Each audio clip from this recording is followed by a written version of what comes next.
what we consider real art is a movie that does not have a safety net. Godfather 1 did not have a safety net. Godfather 2 did not have a safety net. Apocalypse Now did not have a safety net. It was made on its own terms. It didn't also have a few dozen car crashes and whatever the formula is, that is the safety net.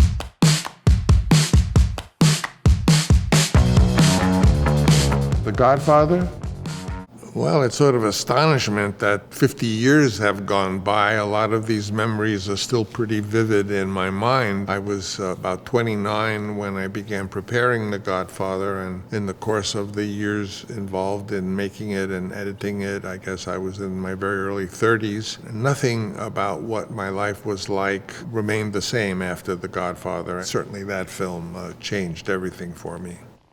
But let's be frank, you never wanted my friendship. And you were afraid to be in my debt. I didn't want to get into trouble. I understand. I could easily be described as penniless before I made the film. My father was a musician, so my childhood was pretty much raised in the shadow of my father's career, and we all wanted him to get his big break. My brother wanted to be a novelist, and I wanted to be the junior version of whatever my brother was. So all this ultimately leads to me getting involved in theater, and then from theater I became involved as a UCLA film student, partly because my brother had gone to UCLA. Ultimately, nothing was to prepare to the experience of The Godfather. Number one, it was a terrible experience. I was always on the verge of about to get fired, and a lot of my choices were immediately discarded. I wanted Al Pacino to play the character Michael, and they said that's ridiculous. No one's ever heard of him. And I wanted Marlon Brando to be the now famous Don Corleone, and they said, oh, he's a lot of trouble, and no one's going to see his films anymore. I wanted to make it in New York. They said, you can't make it in New York, it's too expensive. I wanted to make it set in 1945, the way the book was. They said, it's ridiculous, you can't do it, you can't have it, you can't do it. And this is a terrible movie, to the point where at least 4 occasions I came that close to getting fired. And then, surprise was surprise, it turns out to be this gigantic success, and suddenly I became this famous person, which in itself is also another thing to deal with. So I have to say to you that the 50 years ago, having made The Godfather, definitely changed my life in many, many ways for the better, but certainly in many also confusing ways in terms of my relationship with my idol, who was my brother, and my father, who I did have the pleasure of standing next to when he won an Oscar for the second Godfather. That was a real thrill. So all I can say to you is it was interesting. And I refused to be a fool. Dancing on the string held by all those big shots. I don't apologize, that's my life, but I thought that when it was your time, that you would be the one to hold the strings. In school, I had learned the technique of sort of outwitting the faculty. The faculty controlled everything in theater school. They got a kick out of my being rebellious and my competition with them and controlling the productions I did in school. But that was where I learned how to deal with the studios and trying to figure out how, even with no power, which a young filmmaker has zero power, that I could still, through bluff and misdirection, and to get my way. And I guess that's how I got my way in The Godfather and got Pacino to be in it and got the look I wanted. It was more expensive to make The Godfather as a period picture than what they had wanted, which was to make it be set in 1973, which is when it was being made.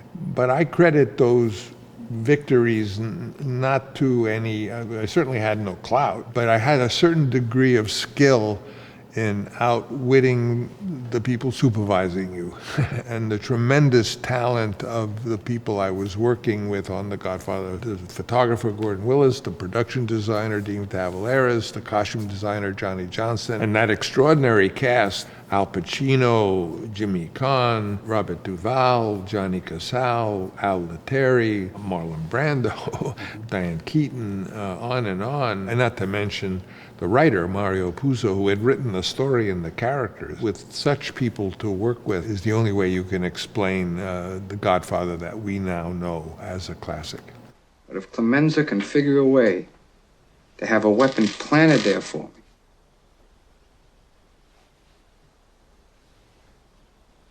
then I'll kill them both. I didn't know anything about what we called the mafia or Cosa Nostra, but neither did Mario know anything about it. He did everything by research. He read the Valachi papers, and of course a lot has been written about the story of the Italian gangster in New York, the so-called Five Families and what happened. So my feeling was that even though I knew nothing about it, I had never met a real mafioso. My family were all musicians or tool and die makers. But one thing we were an Italian-American family, so the home, what we had at the dinner table, the way the men related to the women, the way the children were at the wedding, running around the sandwich, the fact that Italian weddings were sandwiches thrown wrapped in paper, and all of those traditions and sensibilities were in my blood because I was an Italian-American kid raised in New York at a time when it wasn't even cool to be an Italian. My feeling was that I could give the movie authenticity about how Italian Americans live. I couldn't give them any other authenticity, but I did work very hard to study and try to take out of the novel what I thought was in there, which was, despite all of the potboiler stuff, there was in there sort of the latent idea of a classical, almost Shakespearean story about a great king who had three sons that needed to choose one to succeed him. So I think it was that political analysis and story of power and its succession that made the film more weighty and more interesting. The Godfather Part 2. When the time came for there to be a second Godfather, they wanted a second Godfather. I thought it was an absurd idea. The Godfather was complete. After The Godfather, I knew how to make that type of Italian-American gangster film, but I didn't want to do it again. I wanted to do something, because if you make films you don't know how to make, you learn a lot. If you make films you do know how to make, you maybe will make more money, but you basically don't learn as much. So I was more curious on going on into different forms and make more movies I didn't know how to make, which certainly was Apocalypse Now and all the others. They basically wanted me to make another Godfather because they'd been so successful. And finally, they made me an offer I couldn't refuse.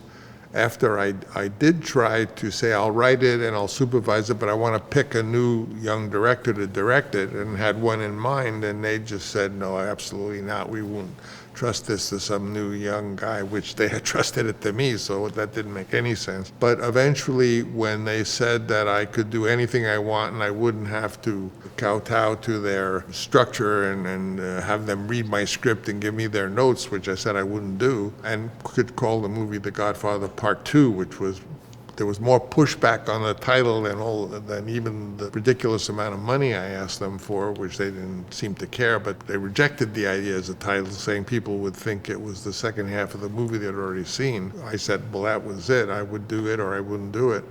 And that brought a whole eternity of Part 2s and Part 3s and Part 4s, which if I had known that would happen, I wouldn't have done it.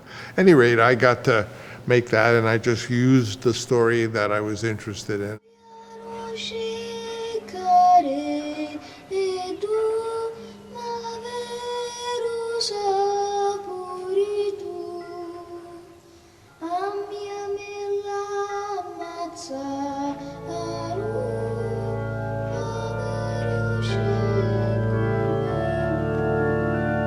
You know, you can always understand the son by the story of his father. I mean, you take Rupert Murdoch. He was a kid in Australia whose father ran a big newspaper, and he used to take his son to see it. Or Ted Turner was involved with a father that was basically a salesman of billboard ads, and out of his interest in his father, he went on.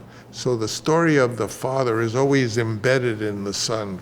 If you're interested in the subject, you read one of the earliest Persian books called Shah-Nahamah, the story of kings, and it's all about the fathers and the sons of the first kings of Persia.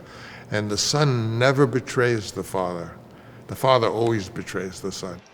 I'll do business with you, but the fact is that I despise your masquerade. The dishonest way you pose yourself and your whole fucking family.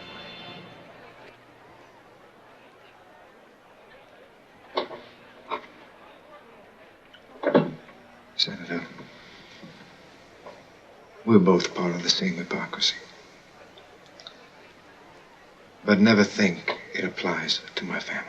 Godfather 2, when you think about it, was a much more complex picture than certainly the first Godfather, but many other pictures I've made. I mean, it had a part in Las Vegas, it had a part in Lake Tahoe, it had a part in old New York in the 20s, it had a part in Sicily, it had a part in Cuba, all these places, and yet the production went smooth as it could be, and people who say that I can only make movies when I'm basically suffering and under the gun.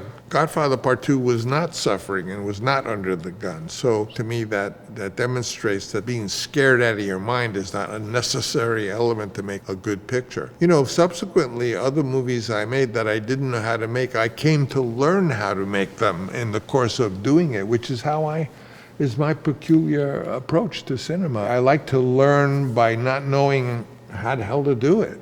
And then I'm forced to discover how to do it, and with the great and most able collaborators, which I've always had, because I have had the good taste to choose colleagues who are so extraordinary as Vittorio Storaro and Dean Tavoularis and these wonderful actors who have been involved. And the great Marlon Brando. I mean, he was not just a great actor. He certainly was a great actor, a very unique kind of actor. And you talk to him in very different terms. You never talk to him about acting. But he was also a great man the way he thought about life, about termites, about people, about ants, about reality. I mean, he was, aside from his acting, a kind of a genius. I'm old enough now to say that I have met half dozen geniuses. I met Akira Kurosawa, I met Federico Fellini, but Brando was an extraordinary man, possibly number one on the list of geniuses I've had the honor and privilege to meet. You always hear these interesting stories about him and being difficult to work with in the acting. He wasn't difficult to work with, he just worked a different way.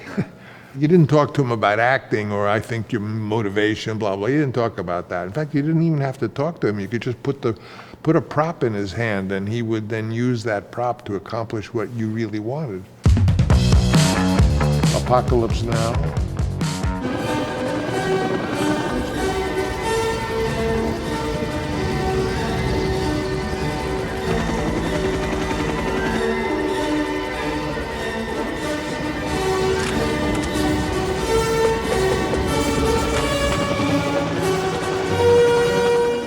As I would have expected, I had no idea how to make this kind of film. And because of that, I had to learn on the job pretty fast. You know, making a movie is like running on a railroad track away from a locomotive coming at you. You cannot trip. You cannot fall. You're dead. You have to understand, I made Apocalypse Now right after I had won 5 Oscars and was probably one of the hottest young, if not the hottest young director in Hollywood. And absolutely nobody wanted to be in Apocalypse Now, and nobody wanted to have anything to do with it. So I own Apocalypse Now for one simple reason: nobody else wanted it. So I undertook making Apocalypse Now by basically agreeing to guaranteeing its cost, which was stupid, because making a film like that involves coordinating a lot of elements. 4 or 5 languages were spoken. We were in the Philippines. We had many scenes involving helicopters flying around, and we were in the helicopter shooting. That wasn't fake. It wasn't CG helicopters. It was real. Clearly, we did not know what we were really doing. I didn't. I was learning as I was going, and interest was at 27%. You think now they're going to talk about making interest, you know, your mortgage might be 4% or 5%. 27% on a dollar, which was rapidly building up as we were going over budget, all was on my shoulder. I had gone from the frying pan into the fire. I mean, Godfather was a tough shoot because they didn't like what I was doing and I had no power. Apocalypse Now was a very tough shoot for a whole bunch of other reasons that were out of my control, and I had my wife there, and you have that documentary, because I've always had a rule that if I'm going away for more than 10 days on a movie, I would take my kids out of school because I like my kids. I want them to be around. I want to see them. And also I want my wife there, but I had to do something that would be interesting to her. She just doesn't want to go off and be, quote, the wife. So I put a camera in her hand. She's a very talented handhold operator. And being my wife, when I would come home after the day and say, oh, this movie is a nightmare, I'm going to get an F for this movie, this is the worst movie ever made, I was hoping she would say, oh no, dear, it's going to be okay, you're going to make a great film. Instead, she would say, would you say that again, and put the microphone on? It's like going to school. You finish your term paper, and maybe you get a B instead of an A+ that you wanted, so you get a B. And so But I'm going to get an F.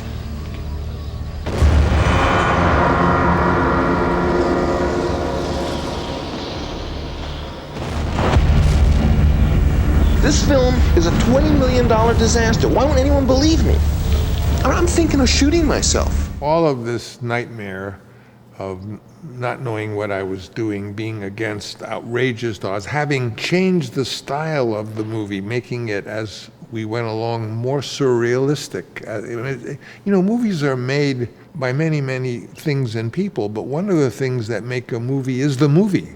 It contributes to making itself. How does that work? Well, if you're throwing smoke grenades and you and the photographer and art director say, gee, that looks good, let's do more of that. That's what I mean by the movie starts nudging into you and saying, don't go this way, go more this way. So Apocalypse Now was sort of telling us to make the film be more surrealistic, that the journey up the river wasn't just a journey up the river towards Cambodia, that the journey was a journey through time, and we were going through time, and we would end up in the 50s when the French were there, and then we would end up 1,000 years before that when the earliest Homo sapiens were there in their most original form, which was these Montagnard natives who were the Ifugao people of Philippines. When the movie starts taking over and making it, when Brando arrived, he looked at me so smart and he said, he said, you painted yourself in a corner, didn't you? Meaning you had made this movie so surreal that a normal big movie war scene ending where the other guys come and they fight isn't going to work. If you've made the movie go in a very surreal direction, you're going to have to think of a resolution that is surreal,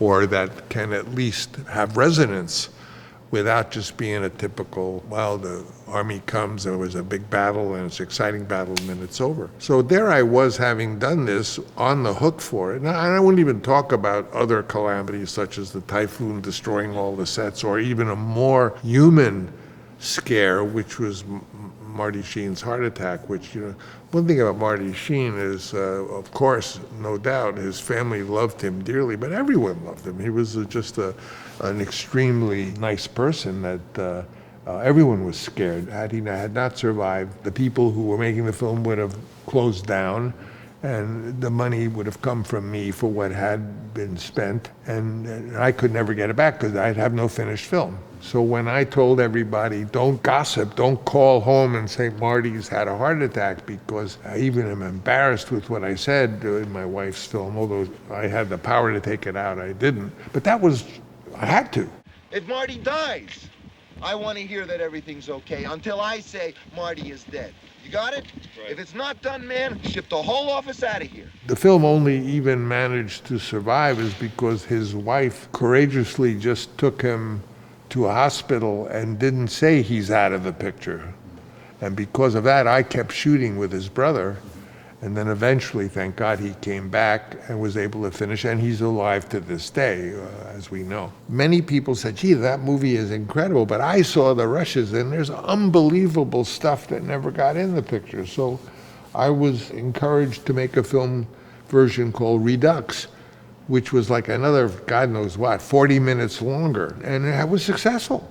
But the problem is that I felt, well, maybe it's true the first Apocalypse Now we left out a couple of important things like the French plantation, but Redux version, it had too much put back in it. So, I said, it's sort of like Goldilocks and the Three Bears. This one was too much and this one was too little. So I tried to make a balance, which is called Final Cut, that still has the drive and the dynamics of the first one, but keeps a version of the French, because that was an interesting comment made that before there had been Americans had the Vietnamese War, it was a French war.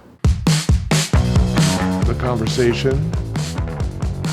I don't know what I'm going to get him for Christmas yet. He's already got everything. Doesn't need anything anymore. Well, I haven't decided what I'm going to get you yet.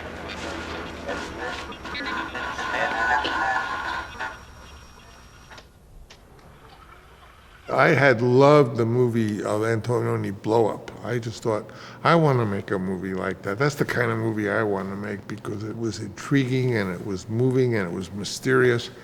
And I was talking to a wonderful filmmaker named Irvin Kershner about that. And I said, I wonder if nowadays, they can eavesdrop on you with these shotgun microphones where they can bounce light off the window pane and they can figure out what was being said inside. And he said, yeah, that's true. So I began to learn that. I was also interested in this idea that you make a movie in which repetition was an element. In other words, the same thing was being said over and over, but every time you heard it, it meant something a little different. And I was interested in experimenting with that.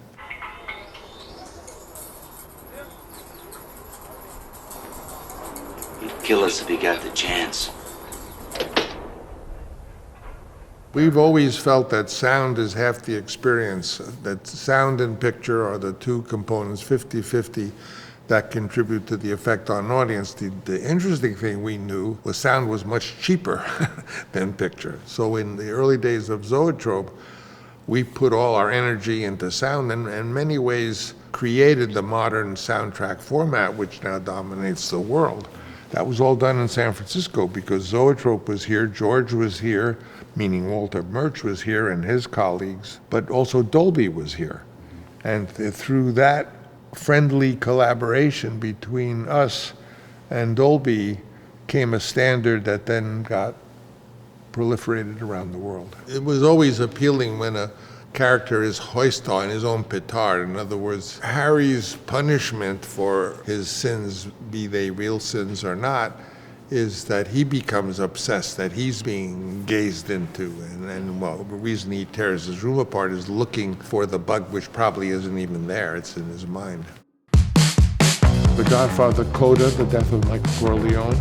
I had no desire to make a second Godfather. I had no desire to make a third Godfather. I thought the first one was sufficient. But sometimes you are swimming in a sea where there are needs that you have to do, like feed your family, which you have to figure out how to negotiate. My feeling about the third movie was that it was a coda.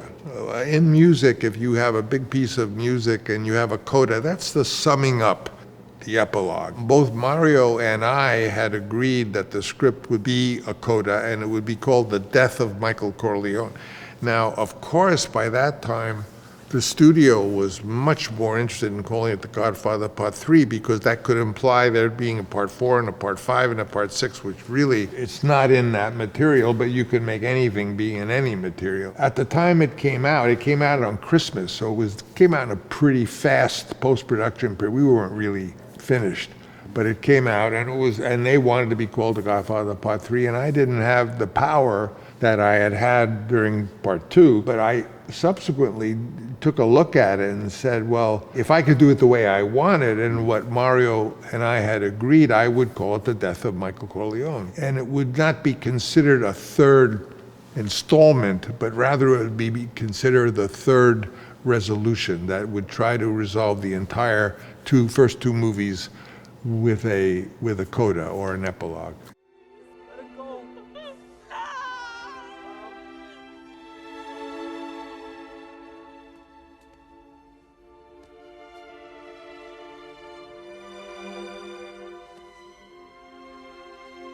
And so that's when I had the opportunity. Paramount graciously gave me the chance to do what I wanted.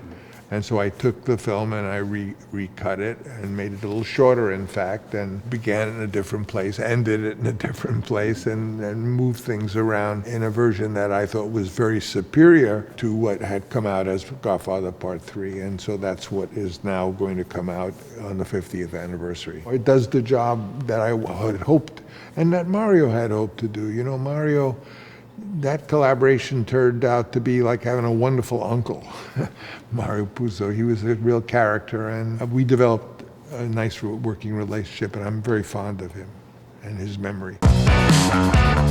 Megalopolis. You know, usually my projects are made in leapfrog fashion. What that means is that I'll be writing The Rain People, and I write and I write and I write, and then there comes a point where you have this enzyme secreted which makes you hate what you're writing. And then you eventually abandon it. You say, I hate it, it's no good. Then you start another one, and the same thing happens. You work on it, and then after a while you start to hate it. Then you abandon it, and you look at the other one that you had abandoned, and you think, you know, that wasn't so bad. And then you take it and you make it. So you're always making the one that you had just abandoned. And indeed, I was working on Megalopolis, which was going to be I figured I'm getting old now, and I've made movies in every style known to man. I've made movies in this style, and that style, and that style. I've learned all styles. Now I would like to find out what is my style. And I'm just going to slowly pick a subject matter that interests me and then write an original screenplay from that. And I did. I took notes, and I read a lot of stuff, and I became interested in a peculiar little wrinkle in Roman history, which is known as the Catiline Conspiracy. The Catiline Conspiracy really was a story of someone whose position was very classical and old, that the old traditions are good, which is so, you know, versus a conflict with someone who was more futurist, that we should leap over the old and into new ideas. And I thought, wouldn't it be interesting if you made a Roman epic but didn't set it in ancient Rome, set it in modern New York, did a story, a big New York story, in which Catiline and a Cicero, or the mayor and an architect, were at odds. And what if there was a girl? What if it was the daughter of the mayor who came to be in love with the opponent of the mayor? So it could be I really wanted to make a love story. So I pieced together this sort of piece that would be a love story, which is I wanted to make so bad, a really heartbreaking, moving love story, but also a story of the debate between those who believed that the way to go is to leap into the future, and those who believe we should secure the security of the past. And I thought that would be something that I didn't know the answer to, but it would sure be worth working on, and if I might come to a position where I knew an answer for that question. Learning from the great Elia Kazan, I always try to have a word that is the core of what the movie is really about, in one word. For Godfather, the key word is succession. That's what the movie is about. Apocalypse Now, morality. The conversation, privacy. Megalopolis. You know what it is? Sincerity. That's the word I use when I say, what should I do? Okay, it's a future city. What is it like? Well, for sure, it has to be something that we all want to live in.